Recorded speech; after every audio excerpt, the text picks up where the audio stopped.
Una de las primeras declaraciones que hizo la iglesia cristiana después de que se fundó, allá en el siglo I, es que Jesús es el Señor. Esa fue una de las primeras declaraciones que hizo la iglesia cristiana. Para ellos, hermanos, para los cristianos del primer siglo, Jesús es el Señor era una frase desafiante, porque los comprometía a morir. No sé si ustedes sabían, hermanos, que los cristianos del primer siglo eran considerados ateos. La sociedad de donde ellos vivían los consideraba ateos, porque ellos no creían en ninguno de los dioses que ellos tenían. No creían en Zeus, no creían en Júpiter, no creían en Marte.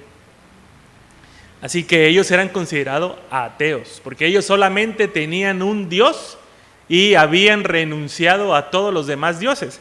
Para la concepción de los romanos, los griegos del primer siglo, el mundo estaba en orden porque había algo que se llamaba la paz de los dioses, ¿sí? Había un dios en la tierra que estaba en paz con el dios del mar, pero estos dos también estaban en paz con el dios Sol, ¿sí? Y a su vez el dios Sol estaba en paz con el dios de la noche. ¿Y por qué estaban en paz? Porque todos recibían su justa adoración. Si por alguna razón había una tormenta, entonces el razonamiento de los pobladores del primer siglo es: seguramente al dios del mar le hace falta adoradores. Entonces agarraban a uno de la iglesia del dios del sol y les decían: a ver, estos 10 de aquí, vayan allá donde está el dios del mar, adoren ahí para que baje sus enojos el dios del mar. Y así no tenían paz la gente del primer siglo. Se la pasaban viendo a quién le hacía falta adoración y ahí andaban moviendo a los feligreses. Por eso los cristianos del primer siglo fueron desafiantes, porque ellos dijeron: no hay otro Dios más que el Dios único y verdadero. Y solamente Jesús es el Señor. Así que, hermanos, hoy vamos a descubrir por qué Jesús es el Señor, ¿sí? El relato que leímos hace un momento inicia hablando de un ciego, pero la lectura previa, los versículos antes de esto, Jesús está con sus discípulos en una barca y les está hablando de pan. Les dice: cuídense de la levadura de los escribas y fariseos, pero la levadura de Herodes también. Entonces dice el relato bíblico, hermanos, que los discípulos le dijeron entre sí: seguramente está diciendo esto porque no trajimos pan. No sé, hermanas, si esto les ha pasado a ustedes, ¿verdad? Que le digan a su esposo: ay, estoy bien cansada de lavar trastes. Y que su esposo les diga: acuéstate, al ratito los lavas. No sé si les ha pasado, pero lo que ustedes, hermanas, creo yo que quieren decir es: ayúdame, ¿verdad? Algo así creo yo que le pasó al Señor Jesús. El Señor Jesús está empezando una historia y les dice: tengan cuidado con la levadura de los fariseos y de los de Herodes. Y ellos dicen, los discípulos: seguramente lo dice porque no trajimos pan. Entonces Jesús se enoja, como tal vez ustedes también se enojarían si no les entienden lo que les quieren decir, y les dice: ¿qué no son capaces de ver? ¿Sus ojos no les permiten ver? ¿O sus oídos no les permiten escuchar? ¿O es que su mente no recuerda? Yo me pregunto, hermanos, si hoy en la mañana habría alguno de nosotros que no recuerde con su mente o no haya visto con sus ojos algún milagro del Señor, o no haya oído con sus oídos algún milagro del Señor, y que hoy pueda decir como los discípulos: no sabemos de qué estás hablando. Esto lo dijo el Señor Jesús después de la alimentación de los 4,000, y les va a preguntar a sus discípulos: ¿cuántas canastas sobraron cuando alimenté 5,000? Y ellos dicen: 12. ¿Y cuántas canastas sobraron cuando alimenté a los 4,000? 7. Y el Señor Jesús le va a decir, ¿y aún así no entienden? ¿Qué nos podría decir hoy el Señor Jesús a nosotros? Tal vez nos preguntaría sobre alguna situación difícil de la cual Él nos ha librado, ¿sí? Y nos diría, ¿quién te sacó de esas deudas que no podías pagar? Y nosotros diríamos, ¿tú? O nos podría decir hoy, ¿quién te sacó de esa situación complicada a nivel familiar cuando creíste que te ibas a divorciar? Y nosotros tendríamos que decir, ¿tú? A lo que el Señor Jesús nos contestaría, ¿y por qué no entiendes? Nuestros oídos, nuestros ojos deben estar conectados, hermanos, a nivel espiritual. Las cosas que el Señor hace y obra en nuestras vidas no pueden quedarse únicamente, hermanos, en el plano de la anécdota. Nosotros como cristianos hemos racionalizado mucho, ¿sí? ¿Qué opinan ustedes del cáncer, hermanos? Si ahorita nos dan una noticia de que alguien tiene cáncer, ¿qué vamos a decir todos los que estamos aquí? ¿Se va a morir? Les contaba hace algunos meses, ¿verdad?, del caso de una hermana que yo vi su estudio, yo lo vi, y tenía cáncer en todas las partes de su cuerpo. Le dieron un tratamiento, hermanos, ni la mitad del tratamiento de la quimioterapia, ¿sí? Y después me dice su hija, quiero mandarte los nuevos estudios porque no entendí qué dice. A ver, mándalos, le digo. Y decía ahí, en pocas palabras, que no tenía cáncer. Entonces yo no dije, gloria a Dios, no.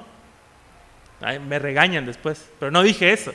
Dije, no, seguro se equivocaron. Mándame el estudio de ahorita y el anterior con las imágenes, las quiero ver, le dije. Y me las mandó y me puse a ver las imágenes del primer estudio. Tumor por todos lados. Y las del segundo estudio, limpio, hermanos. Hermanos, quiero que sepan que es imposible desde el punto de vista médico que un tumor que ya se regó por todo el cuerpo desaparezca. Todavía un tumor que es así como una bola que apareció en el cerebro, por ejemplo, pues se puede hacer chico, ¿verdad? Pero un tumor, un cáncer que está regado en todo el cuerpo, no puede desaparecer, hermanos. Menos si recibió un tratamiento inferior. Pero nosotros racionalizamos todo. Porque mi primera impresión no fue decir gloria a Dios por el milagro, sino fue decir, a ver, mándame, a lo mejor se equivocaron en el primer estudio y no tenías cáncer por todos lados. El Señor Jesús llama la atención de nosotros y nos dice, no tienen que racionalizar los milagros portentosos que yo hago. Lo que tienen que hacer es otra cosa, un cambio en sus corazones. Ya nos dimos cuenta, hermanos, entonces que el Señor Jesús está interesado en abrir los órganos de nuestros sentidos espirituales. Porque la vez anterior contamos la historia de un sordo. Este sordo no podía hablar porque obviamente las palabras no le llegaban bien. Así que el Señor Jesús, que está en una área en donde era necesario oír la palabra, va y destraba los oídos de él. Dice ahí que los abrió y destrabó su lengua. Pero ahora, en este relato, hermanos, vamos a ver a un ciego que de repente va a ser sanado por el Señor. Y hay algunas cosas, hermanos, que me llaman la atención. La primera es que es un milagro que está contado en dos partes, ¿sí? A ver, ¿alguno de nosotros tiene dudas genuinas de que Dios o Jesús, en este caso, puede curar a alguien ciego completamente? La respuesta es no. Entonces sí lo puede hacer. Bueno, ¿por qué Jesús entonces parece que no le quedó el milagro a la primera? ¿Sí? ¿Se dan cuenta, hermanos? Espero que hayan leído con atención y que el cansancio no los esté venciendo. O siguen pensando en la canción de los niños, ¿verdad? Porque se guarda en la cabeza. Bueno, les voy a robar 20 minutos, hermanos. Piensen en esto. Un milagro de dos partes. da la apariencia que Jesús como que no le sabía a curar ciegos. Sí le sabe a los sordos, pero como que a los ciegos no, ¿verdad? O al menos eso es lo que aparenta este milagro. Vean, estamos en Marcos capítulo 8 y vean lo que sucede. Otra vez, hermanos, un grupo de personas está preocupado por un amigo que no puede ver o que tiene alguna discapacidad. Está en Betsaida, le llevan a algunas personas, le llevan a un ciego y le dicen a Jesús que lo toque. Y vean esto, hermanos, el contacto con el Señor Jesús es un contacto íntimo, es un contacto individual. Porque el Señor Jesús, que va a sanar al ciego, dice que lo saca fuera del pueblo, ¿sí? Va a estar a solas con él. Después va a hacer un acto para sanarlo. Dice aquí que le escupió en los ojos y le puso las manos sobre él. No se espanten, hermanos, para nosotros ahora sería muy asqueroso que alguien nos escupa, pero en el contexto palestino en el que está el Señor Jesús, la saliva tiene propiedades curativas y la saliva habla de algo íntimo, ¿sí? Entonces, si al Señor Jesús lo veían como un hacedor de milagros, para ellos debió haber sido lo máximo que de ese hacedor de milagros saliera algo de su cuerpo para que entrara en contacto con él. Así que lo que pasa con este acto de curación es lo siguiente: Jesús le va a preguntar, ¿puedes ver algo? Y el ciego le va a contestar, veo gente, parecen árboles que caminan. Entonces quiere decir que este hombre no vio claramente. Seguramente, hermanos, este ciego no era un ciego de nacimiento, sino tal vez era algún ciego que por algún problema ya no pudo ver, pero que en algún momento de su vida sí pudo ver, ya que él mismo dice que ve como árboles, ¿sí? Hermanos, en el proceso de conocer al Señor Jesús, algunos de nosotros podemos no ver claramente, ¿sí? Cuando entramos en comunión con el Señor Jesús, algunas cosas pueden no ser muy claras para nosotros. Hay personas que se convierten, ¿sí? Vienen al templo, escuchan el llamado fuerte de Jesús a sus oídos, se van fortalecidos del culto de la mañana, van creyendo que de verdad el Señor les ha hablado, pero llegan a su casa y los están esperando con malas actitudes, con problemas, sus vicios. Y entonces uno puede decir, a ver, ¿me convertí o no me convertí? ¿Qué pasó hoy en la iglesia? Hoy que escuché el sermón en la mañana, ¿qué pasó? Porque yo clarito sentí que Dios me hablaba. Algunas personas dejan de venir después de 2 o 3 situaciones como esta, porque piensan, no, la vida cristiana no es para mí. No es para mí. Cuando yo era adolescente, recuerdo muchas veces haber escuchado la voz de Dios y decir, Dios me está hablando. Pero después regresaba yo a la escuela y con mis mismos amigos y hacía cosas indebidas. Y entonces la siguiente vez que yo escuchaba un sermón decía yo no voy a cambiar nunca. No voy a cambiar. Era adolescente, ¿no? Tal vez era adolescente trágico, ¿verdad? No voy a cambiar nunca. Pero esa idea en nuestra mente de que no vamos a cambiar nunca o las cosas nunca van a mejorar, quizás se deban, hermanos, a la razón por qué Marcos nos pone esta historia. Cuando entramos en contacto directamente con Jesús, hermanos, no piensen que va a ocurrir un milagro de la noche a la mañana. Puede ser que cuando ustedes vuelvan a su casa se encuentren con los mismos problemas. Puede ser que cuando ustedes analicen su vida siga habiendo en su corazón el mismo problema. Pero el Señor Jesús jamás ha prometido, hermanos, que de la noche a la mañana va a obrar un cambio en nosotros. Los que tienen tiempo aquí conmigo escuchando el Evangelio de Marcos van a recordar perfectamente la historia del buen sembrador. La historia del buen sembrador no se trata, hermanos, de que si algunos caen en piedras y son las aflicciones y si alguno es porque no estaba firme, no se trata de eso. La historia del buen sembrador es que Dios obra cuando Él quiere, pero que cuando Él obra hay una cosecha milagrosa que nadie se imagina. La segunda vez que el Señor Jesús toca a esta persona, dice, le puso nuevamente las manos sobre los ojos, el ciego fue curado, recobró la vista y vio todo con claridad. Quizás hoy podría terminar el sermón aquí y decir, ¿quién quiere que el Señor le ponga las manos hoy para ver todo con claridad? Y ese sería mi llamado. Tal vez alguno de ustedes, hermanos, ya estuvo en contacto con Jesús, pero no vio las cosas con claridad.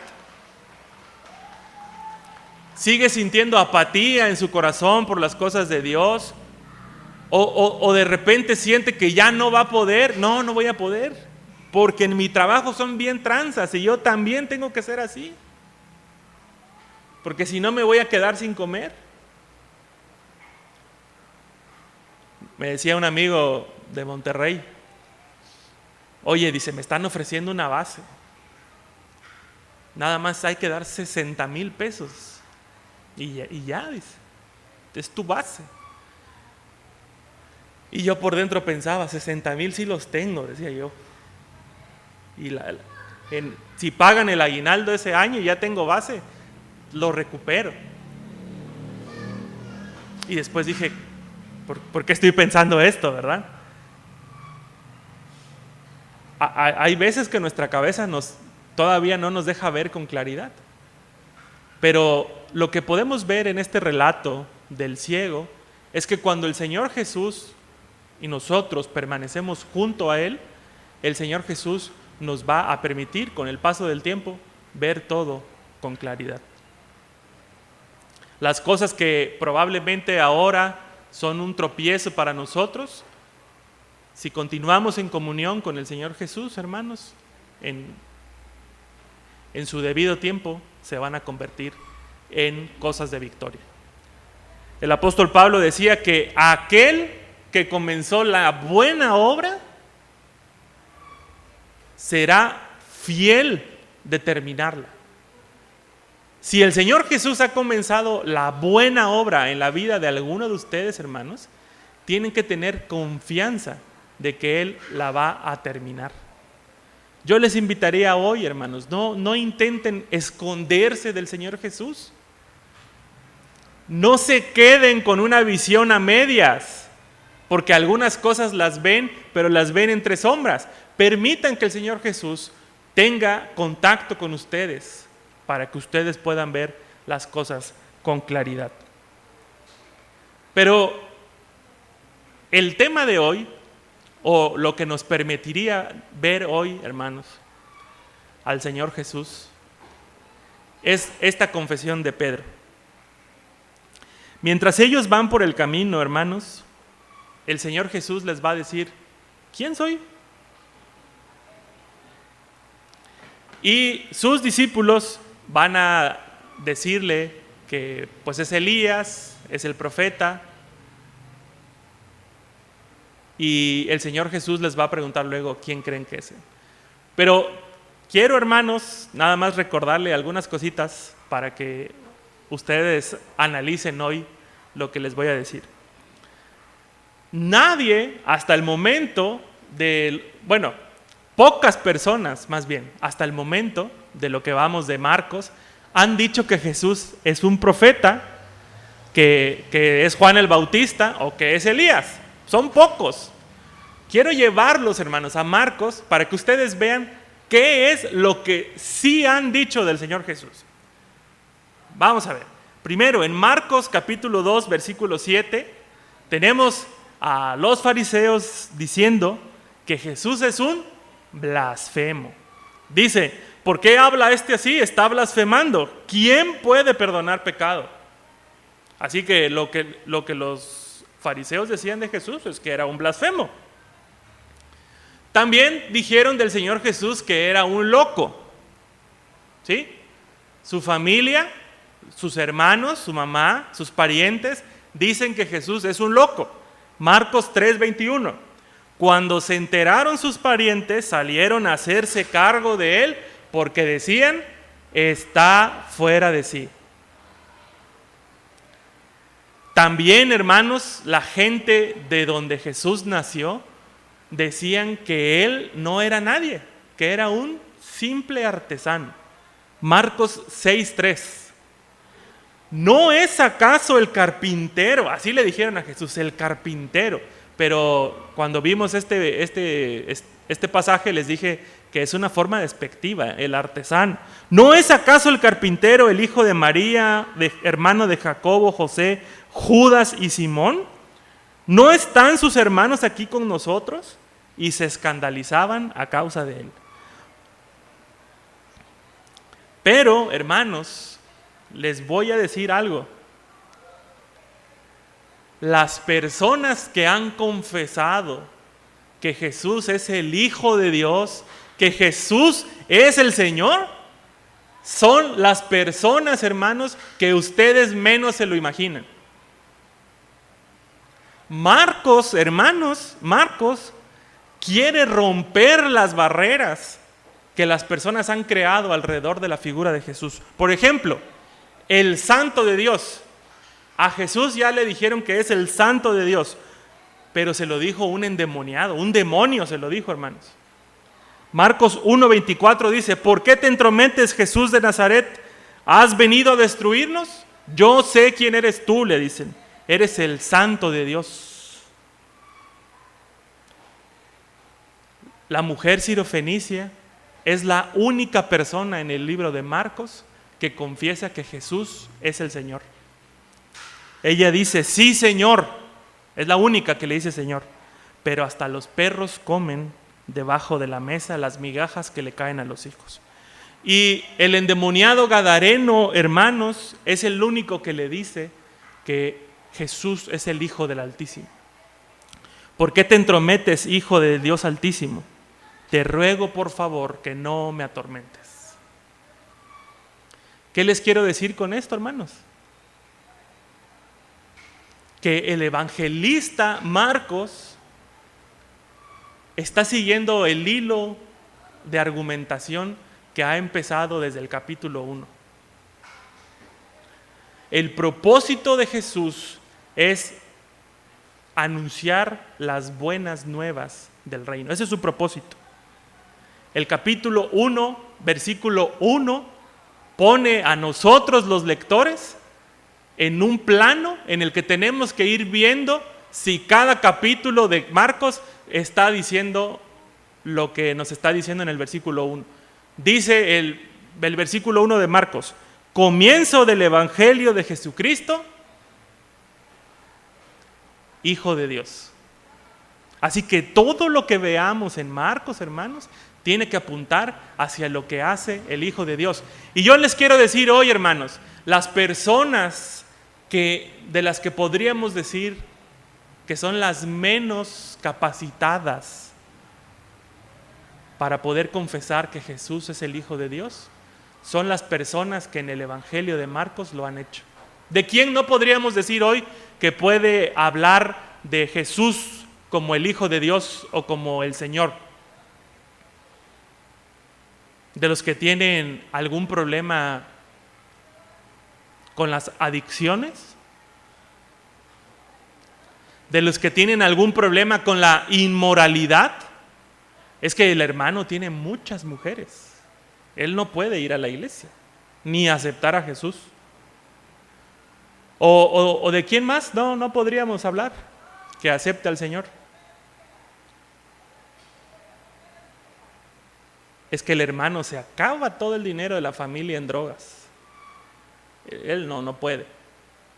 Hermanos y amigos, hemos predicado durante mucho tiempo un evangelio que no está en el evangelio. Le hemos dicho a las personas, tienes que arrepentirte de tus pecados y después vienes a Jesús. Pero eso no está en el evangelio, hermanos. Si ustedes ven con detenimiento la historia de Leví, van a darse cuenta que Jesús nunca le dijo a Leví que tenía que arrepentirse de sus pecados. Espero que lo vean, hermanos, ahí en su casita lo checan. Cuando Jesús se acerca a Leví y lo ve en el banco de los publicanos, Jesús le dice a Leví, sígueme. ¿Lo notan, hermanos? Jesús no le dice, devuelve tu dinero a la gente que le has robado, ve, párate en la iglesia y confiesa que has robado, ¿no? O sea, sufre la humillación pública y después, cuando arregles todo eso, vienes y me sigues. No lo dice Jesús. Eso lo decimos nosotros. Lo que sí dice Jesús es, sígueme. Y en el relato de Leví, hermanos, en el relato de Leví que está en Mateo, vemos cómo la vida de Leví se va transformando conforme pasa más tiempo con el Señor Jesús. En ese relato dice que después, cuando Jesús fue a comer a la casa de Leví, se acercó y dice, estaban los publicanos, estaban los discípulos y estaba Leví. Ya Leví no estaba en el grupo de los publicanos y Marcos todavía no lo mete al grupo de los discípulos. Pero Marcos nos está diciendo que hay un proceso que nosotros tenemos que seguir. ¿Esto qué significa, hermanos, para nosotros hoy? ¿Qué significa para nosotros hoy? Significa que hay una promesa de parte del Señor Jesús para nosotros. ¿Quién le puede confesar hoy como que Él es el Señor? ¿Quién puede decir Jesús es el Señor hoy? Si alguno de ustedes tiene una limitación hoy y dice, yo no puedo decirlo porque mi vida todavía está en pecado. Si alguno de ustedes dice, yo no puedo decir que Jesús es el Señor porque no estoy dispuesto todavía a soltar esto que me tiene aprisionado, déjenme decirle que esa idea que ustedes tienen es equivocada. Todos podemos confesar que Jesús es el Señor. A lo mejor ustedes estén preguntando hoy, bueno, ¿y qué pasa con la vida de santidad? ¿Y qué pasa con los pecados? ¿Y qué pasa con esto y lo otro? Bueno, hermanos, hay que leer un poco más las Escrituras para darnos cuenta que todo eso es un regalo del Señor por medio de su Espíritu Santo.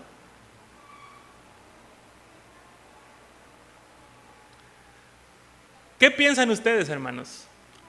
¿Creen que Pedro estaba muy instruido?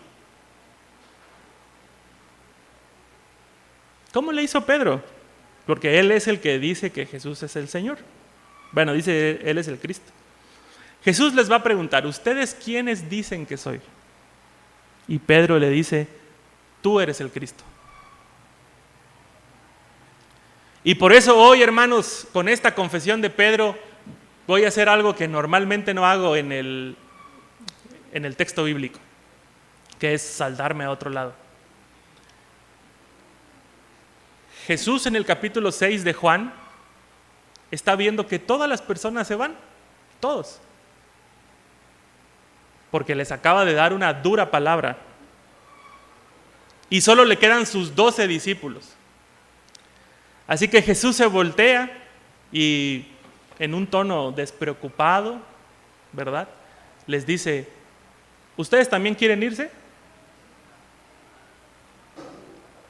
Y Pedro, otra vez Pedro, le va a decir en ese momento, ¿a dónde iremos? si solamente tú tienes palabras de vida eterna? Hermanos y amigos que nos visitan hoy, ¿a dónde más pueden ir si solamente Jesús tiene palabras de vida eterna para su vida? Dejen de pelear con su propia vida. Dejen de creer que ustedes van a poder ser buenas personas y que cuando sean buenas personas entonces sí se van a comprometer con el Señor. Olvídense de eso. No van a poder. Se van a frustrar. Van a terminar amargados. Olvídense.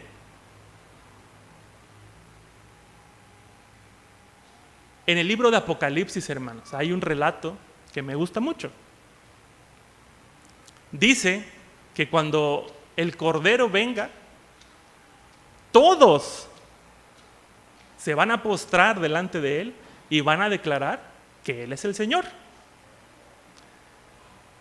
Así que todos los que estamos aquí hoy, hermanos, estamos destinados a declarar que Jesús es el Señor. Sea en esta vida o sea en la que sigue, hermanos. Pero de que lo vamos a hacer, lo vamos a hacer. Pero hay una promesa, porque a lo mejor alguien puede utilizar este texto para espantarlos, ¿verdad?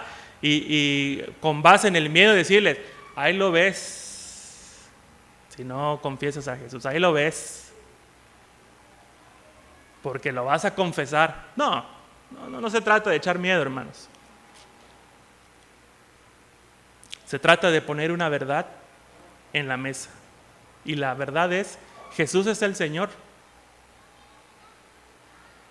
Confesar que Jesús es el Señor aligera nuestra vida.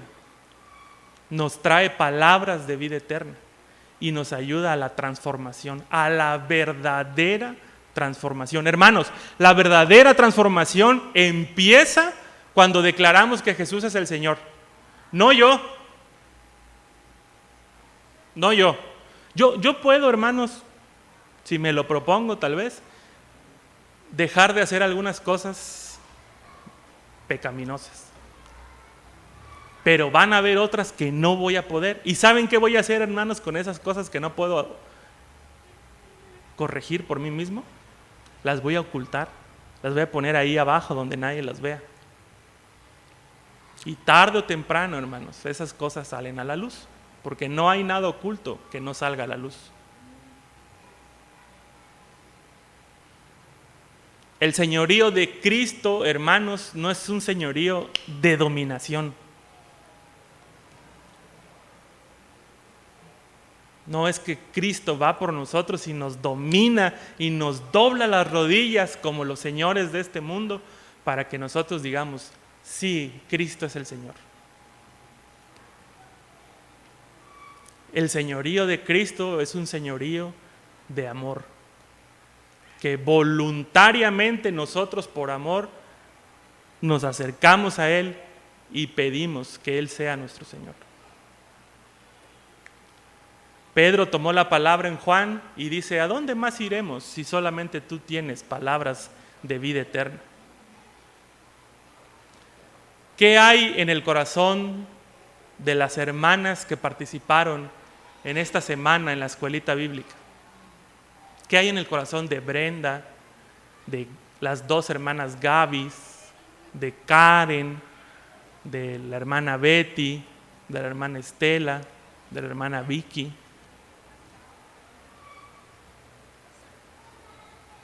¿Cómo es posible que hayan decidido destinar una parte de su tiempo para estar con los niños de la iglesia? ¿Es porque son buenas personas? A lo mejor alguno de ustedes las conoce de casa y va a decir, no es buena, es bien regañona, ¿verdad? Pero lo que han hecho hoy y lo que hicieron esta semana al poner su vida al servicio del Señor es precisamente, hermanos, de lo que habla este pasaje.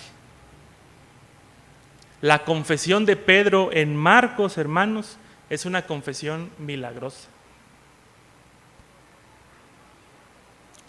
Jesús nos ha liberado, hermanos, de las costumbres de los fariseos, que buscan segregar, que buscan ponerle a las personas trabas, que buscan ponerle a las personas rituales.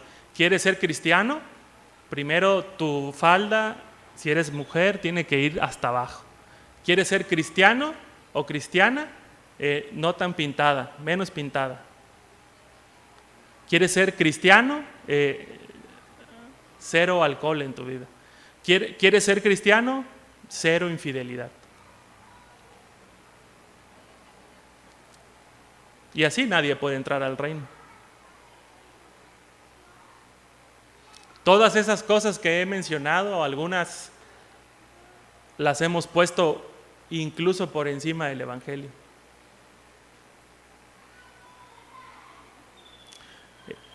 A lo que les invito el día de hoy, hermanos y amigos que nos visitan, es a pedirle al Señor que una vez más ponga sus manos sobre nuestros ojos para que podamos ver con claridad y nuestra boca pueda confesar hoy que Jesús es el Señor. El problema del sordomudo es que no había oído la palabra de Dios. Y yo espero que hoy, hermanos, ustedes puedan escuchar la voz de Dios pidiéndole, recordándoles que tienen que reconocer que Jesús es el Señor. Pónganse de pie, por favor.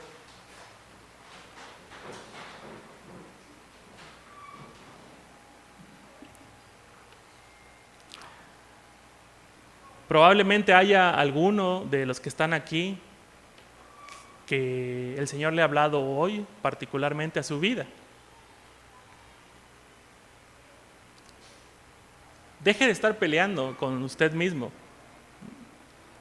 Deje de decirle y prometerle al Señor, cuando yo cambie me voy a acercar a ti. Mejor venga hoy y reconozca, Jesús, tú eres el Señor, ayúdame a cambiar. Jesús, tú eres el Señor, tú transforma mi vida.